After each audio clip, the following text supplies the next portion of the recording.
السلام عليكم. عندنا امتحان النهارده ان شاء الله. خلينا نبص هنا. عندنا امتحان النهارده. يوم الامتحانات ده بيبقى مليء بشويه حاجات، وخصوصا ان عندنا بعد منه كمان امتحان، فمحتاجين ان احنا يا دوب نروحوا من العلقه اللي احنا ناخدوها هناك نروح نذاكره على طول. فخلينا كده نبقوا مع بعض، ننزلوا دلوقتي. خلاص احنا لبسنا وجاهزين. ننزلوا ونتابعوا اليوم سوا. يلا بينا. كلا إذا دكت الأرض دكا دكا وجاء ربك والملك صفا صفا وجيء يومئذ بجهنم. خلصنا امتحان ورايحين نشرب قصب، وبعد كده هروح بقى. انا بحاول اقرب بس عشان المايك. هنروح بقى البيت، وبعد كده ننزلوا تاني. بس خلصنا روحنا البيت الحمد لله. نحضروا حاجتنا وننزلوا عشان نذاكروا في مكان يعني غير البيت، بما ان الواحد جاي من الامتحان اساسا هيموت وينام. فالمفروض ابص هنا ماشي. فنشدوا حيلنا شويه كده، بما ان خلاص يعني هانت الامتحانات قربت تخلص. فاضل مادتين او 3، فمحتاجين نقعد نذاكر، خصوصا ان مفيش وقت يعني. بكره اجازه، بعده في ماده تاني، فمحتاجين نستغله النهارده، ولو قعدنا في البيت هنناموا. فننزلوا نقعد نذاكروا في مكان بره يعني وكده. يلا بينا. يومئذ يتذكر الإنسان وأنى له الذكرى يقول يا ليتني قدمت لحياتي فيومئذ لا يعذب عذابه أحد ولا يوثق وثاقه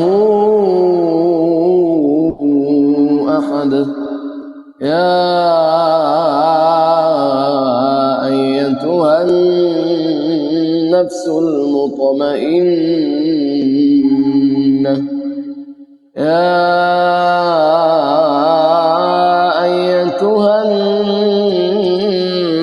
المطمئنة ارجعي إلى ربك راضية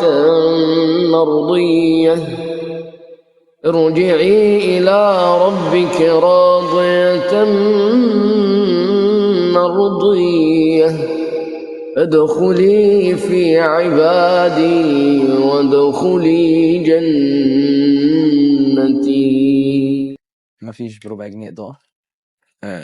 أول مرة أجي هنا، بس المكان حلو يعني، مستمتع بصراحة. يعملوا قهوة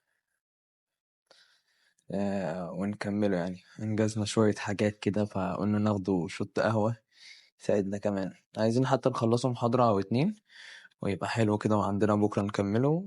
فخلينا نخلصوا بقى كده واحنا مروحين نكمله. الاسلام اعظم دين في الحياه، بيصنع الحياه وبيحول المسلمين كلهم لصناع الحياه. عشان كده احنا بنقول تربيه، احنا لو اتبنينا في الدين عزيمتنا هتتغير. عايزين اما كنت بفضل من الله في الفيرست في الماجستير بتاع امراض الكلى، وطلعت الاول، وكان معانا ناس بقى من الوطن العربي وناس من يعني دكاتره كتير جدا بقى بيحضروا في التخصص ده. انا اللي طلعني الاول هو الدعوه، مش اللي طلعني الاول هو ان انا طلعني الاول لان فعلا الدعوه علمتني الجديه. اصحى من الفجر او من قبل الفجر، لو ربنا رزقك شيء من قيام الليل، اصلي الفجر اقول اذكاري، اقعد اذاكر اشد مذاكره لحد العصر فضل ومنه الله. وكل ما اجي اقوم من على المكتب وازهق افتكر قول الله تزرعون 7 سنين ايه دأبه. اوعى اتق الله، افتكر شخصيات الانبياء ونجاح الانبياء في الحياه، افتكر بعد كده يا دوبك ابص على الواتس والسوشيال ميديا 5 دقايق عشان وبعد كده انام شويه، وبعد كده اصحى المغرب اشوف ورد عبادتي، وبعد كده لو عندي ورد رياضه اعمله، وبعد كده ارجع اذاكر تاني، وبعد كده لو عندي ورد مذاكره في تفسير كتاب الله ايام الامتحانات وفاز الامتحانات. انا مين اللي علمني ابقى ناجح؟ ديني. هو انا كنت كده قبل الالتزام؟ والله العظيم ما كنت كده، ولا كنت 1% من كده، ولا في نجاح في حياتي، ولا تغيير في نفسيتي، ولا علاج لشخصيتي غير بالدين. والحمد لله امتحان النهارده كان موفق وما ضيعناش اليوم، حاولنا ننجزه النهارده في اليوم على قد ما نقدر وما سيبناش نفسنا ننام، ورحنا انجزنا بعد ما خلصنا الامتحان. رحنا قعدنا في ورك سبيس كده، هندلنا الدنيا شويه. لا خدنا لنا محاضرتين 3 بما ان اليوم ما يضيعش مننا، ونمنا وصحينا اهو، وعندنا اليوم النهارده بطوله باذن الله. طيب انا عايز اقول كلمتين كده بخصوص الامتحانات. يعني اول حاجه، لو خلصت امتحان ارميه ورا ظهرك. انت بتسلم الامتحان المراقب، ارمي الامتحان ده ورا ظهرك، خلاص الماده خلصت، انت عملت اللي عليك ومش هتعرف تعمل حاجه اكتر من كده. يعني انت عملت اللي عليك في الماده دي دلوقتي، خلاص مفيش حاجه في ايدك تغيرها او تجددها، فتخلص الامتحان وترميه ورا ظهرك. انت كده كده ملهاش لازمه ان انت تقعد تراجع بره، ولا ان انت تقعد تقول اصل كنت المفروض اعمل، ولا اصل المفروض كنت اسوي. خلاص الامتحان خلص، فما تروحش تراجع، عشان المراجعه دي ولا هتقدمك حاجه ولا هتاخرك حاجه. يعني الحاجات اللي انت غلطت فيها مش هتروح تصححها، ولو انت مثلا حلل صح مش هتخش يدوك جايزه ان انت حلل صح دلوقتي، نتيجتك هتطلع في الاخر. فالمراجعه ملهاش لازمه خالص. تخلص الامتحان ارميه ورا ظهرك، دورك خلص. وما تروحش تقف مع ناس بتراجع، عشان هي ما بتتحسبش كده. يعني انت مثلا لما تيجي تقف تراجع تلاقي نفسك اللي انت بتراجع الماده انت شايل الماده، تمام؟ هي ما بتتحسبش كده. حسبة ربنا غير حسبتك خالص، ان هي ما بتتحسبش عند ربنا كده. انت ممكن تحسب امتحان تلاقي نفسك شايل الماده، تيجي بعد كده سؤال يتوزع يتلغى درجاته تروح عليكم كلكم، فبرضه مراجعتك ولا هتقدم حاجه ولا هتاخر حاجه. طيب وتاني حاجه عايز اكلمك فيها، اوعى تتاثر ايا كان انت عملت في الورقه او ما عملتش ايه، سواء كنت ميسر في الامتحان او لا، اوعى تتاثر. التاثير ده هيخليك تاثر في اللي جاي، والتاثير ده ممكن يضيع منك برضو اللي جاي. وسبحان الله بقى، الماده اللي انت كنت خايف منها وبتقول ان انت هتشيلها ومش عارف ايه، تيجي تلاقي ان الماده دي ان انت ناجح فيها. يعني انت بقيت وحش في الماده دي، او حسيت ان انت حليت وحش في الماده دي، والماده اللي بعدها قعدت في النص متاثر، الماده اللي انت كنت حاسس ان انت وحش وشايلها، سبحان الله هي دي اللي تعدي منها، واللي انت كنت متاثر قبلها هي اللي تشيلها. فالتاثير ده عمره ما هيفيدك في حاجه، فاوعى تتاثر بعد الامتحان. خلاص الامتحان خلص زي ما قلت لك للمره المليون، ارميه ورا ظهرك وركز في اللي جاي. يبقى تخلص الامتحان من هنا، سلم الورقه للمراقب وخلاص كده انت خلصت مهمتك كله، والباقي بتاع ربنا، سواء ايا كان النتيجه الحمد لله. وتكمل مشوارك، ما تخليش حاجه مشكله بسيطه ولا موقف ولا اي حاجه، ولا حتى تتاثر في امتحان يضيع اللي انت عملته طول الترم.